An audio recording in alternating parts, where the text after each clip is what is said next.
थोड्या दिवसाच्या प्रतीक्षेनंतर परत घेऊन येत आहोत. ज्ञानदीप पुरस्कृत उपक्रमांचा वार शनिवार अंतर्गत प्रश्नमंजुषा क्रमांक 20 दिनांक 7 फेब्रुवारी 2026 आणि सहभागी विद्यार्थी आहे दिव्यानी शरद पाटील, इयत्ता 3री.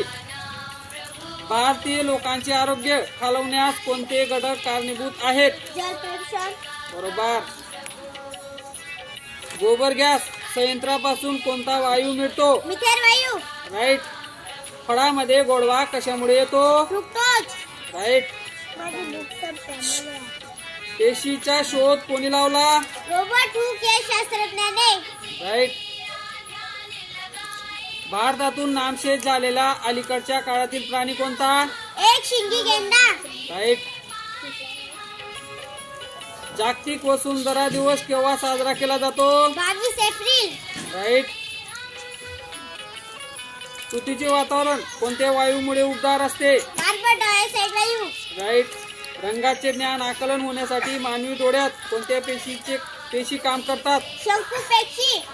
बरोबर. कोणता प्राणी डोळे बंद असले तरी पाहू शकतो? गिरगिट प्राणी. राईट. मेंदूचा कोणता भाग हा विचार करण्यासाठी वापरला जातो? अग्र मस्तिष्क. राईट.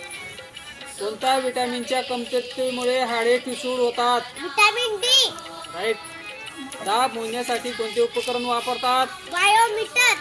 राईट. आगपेटीतील काड्यांमध्ये कोणते रसायन वापरतात? फॉस्फरस रसायन. राईट.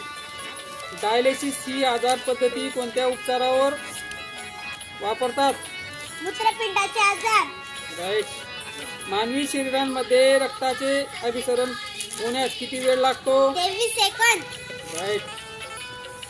डांबराच्या गोळ्यांचा आकार काही दिवसांनी कमी का होतो? त्याचे संप्लवन होते. राईट. कोणता वायू हवेपेक्षा हलका आहे? हायड्रोजन वायू. राईट. लिंबाच्या रसामध्ये कोणते रसायन असते? Citric acid. राईट. पृथ्वीवरील एकूण पाण्यापैकी किती टक्के पाणी गोड आहे? 2.5%. राईट. जगात कोणत्या प्रजातींची संख्या सर्वाधिक आहे? कीटक प्रजातींची. राईट. अगदी बरोबर. आणि तो सर्वच्या सर्व प्रश्न बरोबर उत्तर दिलेले आहेत. आणि तुला माझ्याकडून स्पेशल मध्ये चॉकलेट. आम्ही सावित्रीच्या मुली. आम्ही ज्योतिबाच्या मुलं. आम्ही सावित्रीच्या मुली. आम्ही ज्योतिबाच्या मुलं. शिक्षक बाळा. मराठी शाळा. शिक्षक